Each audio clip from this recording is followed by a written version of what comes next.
అమరావతి నమో నమః. అమరావతి నమో నమః. అమరావతి నమో నమః. వేదిక మీద ఆర్కిటెక్ట్ ఆఫ్ మోడర్న్ భారత్ గౌరవ ప్రధానమంత్రి నరేంద్ర మోడీ గారికి, మన పేదల నాయకుడు గౌరవ ముఖ్యమంత్రి చంద్రబాబు నాయుడు గారికి, నా అన్న గౌరవ ఉప ముఖ్యమంత్రి పవన్ అన్నకి, వేదిక మీద ఇతర గౌరవ పెద్దలకు, ప్రాణాలు సైతం లెక్క చేయకుండా అమరావతి కోసం పోరాడిన రైతులకు, ప్రజలకు నా హృదయపూర్వక నమస్కారాలు. ముందుగా పహల్గామ్ ఉగ్రవాద దాడిలో చనిపోయిన వారికి నేను నివాళులర్పిస్తున్నా. ఉగ్రవాదుల దాడిలో చనిపోయిన వారి కుటుంబానికి దేశం మొత్తం అండగా నిలబడుతుంది. పాకిస్తాన్ గీత దాటింది, అమాయకుల్ని చంపింది, చాలా పెద్ద తప్పు చేసింది. ఒక్క పాకిస్తాన్ కాదు, 100 పాకిస్తాన్లు వచ్చినా భారతదేశ నేలపై మొలిచిన గడ్డి కూడా పీకలేరు.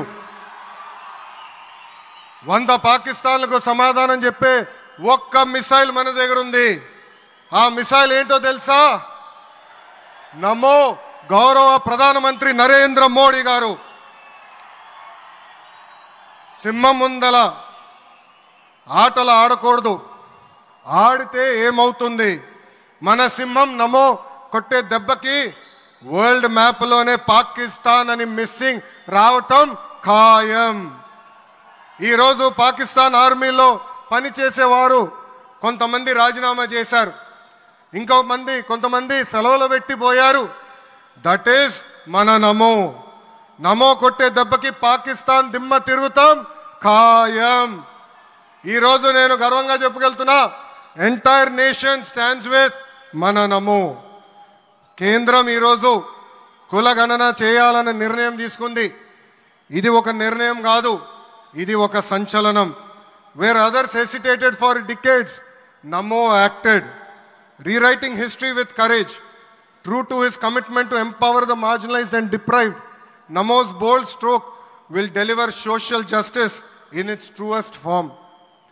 నమో గారికి ఆంధ్రప్రదేశ్ అన్న, అమరావతి అన్న ఎంతో ప్రేమ.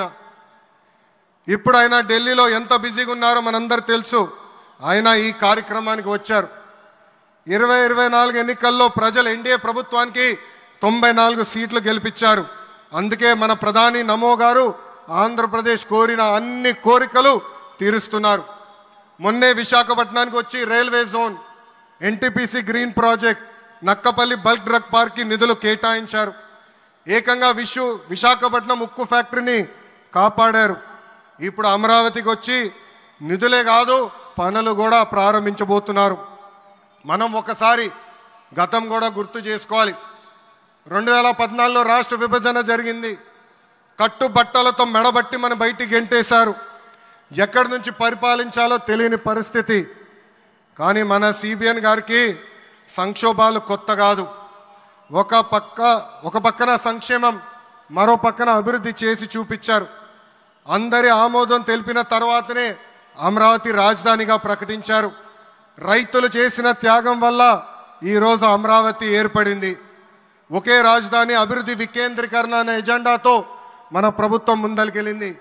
రాయలసీమను ఎలక్ట్రానిక్స్, ఆటోమోటివ్, రెన్యూవబుల్ ఎనర్జీ హబ్గా తయారు చేశాం. గోదావరి జిల్లాలో ఆక్వాని పెద్ద ఎత్తున ప్రోత్సహించాం.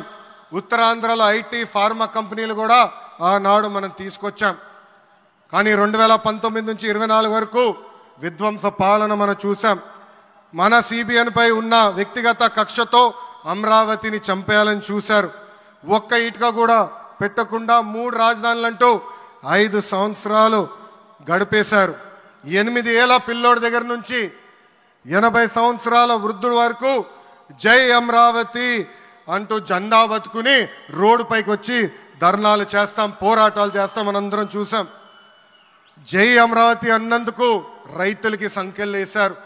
జై అమరావతి అన్నందుకు మహిళా రైతుల్ని పోలీస్ బూటులతో తన్నిచ్చారు. జై అమరావతి అన్నందుకు రైతుల్ని ఏకంగా పెయిడ్ ఆర్టిస్టులు అన్నారు. ఎన్ని అరాచకాలు చేసినా అమరావతి రైతులు తగ్గేదే లేదన్నారు. 1631 రోజుల పాటు అమరావతి ఉద్యమం కొనసాగింది. 2070 మంది రైతులు చనిపోయారు. సుమారుగా 3,000 మంది రైతులపైన ఆనాటి ప్రభుత్వం దొంగ కేసులు పెట్టింది. ఎన్ని కుట్రలు చేసినా జై అమరావతి అన్న నినాదం ఆపలేకపోయారు. అయినా ఆపేదానికి పీకేదానికి అమరావతి ఎవరో ఇంట్లో పెంచుకున్న మొక్క కాదు, జనం గుండెల్లో దాచుకున్న ప్రజా రాజధాని. అమరావతికి శంకుస్థాపన చేసింది ఎవరు? మన నమో శంకుస్థాపన చేసిన అమరావతి ఆపే దమ్ము ఎవరికి లేదు. 1631 రోజుల పాటు పోరాడి అమరావతిని నిలబెట్టిన రైతులకి నేను ఈరోజు శిరస్సు వంచి నమస్కరిస్తున్నాను. ప్రధాని నమో గారి చేతి మీదుగా అమరావతి పనులు తిరిగి ప్రారంభం అవుతున్నాయి. ఇంకా అమరావతి అన్స్టాపబుల్. అభివృద్ధి వికేంద్రీకరణ అంతే స్పీడ్గా జరిగిపోతుంది. Polavaram, Visakha steel plant, Bhogapuram airport, Prakasam జిల్లాలో CBG plant, Kurnool high court bench, ఇలా అన్ని కార్యక్రమాలు జెట్ స్పీడ్తో జరుగుతాయి. ప్రజాప్రభుత్వం ఏర్పడిన 10 నెలల్లోనే 8 లక్షల కోట్ల పెట్టుబడితో వాటి ద్వారా 5 లక్షల మందికి ఉద్యోగాల అవకాశాలు కల్పించడానికి అనేక నిర్ణయాలు మేము తీసుకున్నాం, ఒప్పందాలు కుదిరించుకున్నాం. అంతేకాదు 16,347 పోస్టులతో మెగా డిఎస్సి నోటిఫికేషన్ కూడా ఇచ్చాం. 5 ఏళ్ళలో ప్రైవేట్ రంగంలో 20 లక్షల ఉద్యోగాలు కల్పించాలని ఒకే ఒక లక్ష్యంతో ఈ ప్రజాప్రభుత్వం పనిచేస్తుంది. ఆంధ్రప్రదేశ్లో ఇప్పుడు డబుల్ ఇంజిన్ సర్కార్ ఉంది. 2 పవర్ఫుల్ ఇంజిన్లు. ఒక పక్కన మన నమో, మరో పక్కన మన సిబిఎన్ గారు. అభివృద్ధి సంక్షేమం అనేది జోడెద్దుల బండి. ఎన్ని ఇబ్బందులు ఉన్నా సంక్షేమ కార్యక్రమాలు అమలు చేస్తూ అభివృద్ధి పరుగులు పెట్టిస్తున్నారు మన సిబిఎన్, మన పవన్ అన్న. ఇంకా మనకి తిరిగే లేదు. ఇది తెలుపుకుంటూ గౌరవ ముఖ్యమంత్రి గారు ఎప్పుడూ మన పైన ప్రేమ చూపిస్తూనే ఉన్నారు. మనం అడిగిన అన్ని కోరికలు తీర్చుకుంటూనే వస్తున్నారు. నాకు తెలిసినంత వరకు ఏ రాష్ట్రాన్ని కూడా గౌరవ ప్రధానమంత్రి గారు ఇన్నిసార్లు వెళ్ళింది లేదు.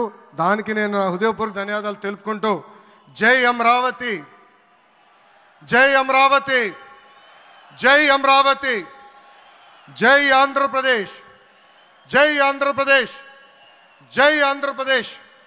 నరేంద్ర మోడీ గారి నాయకత్వం, నరేంద్ర మోడీ గారి నాయకత్వం, చంద్రబాబు నాయుడు గారి నాయకత్వం, పవన్ అన్న నాయకత్వం. జై హింద్.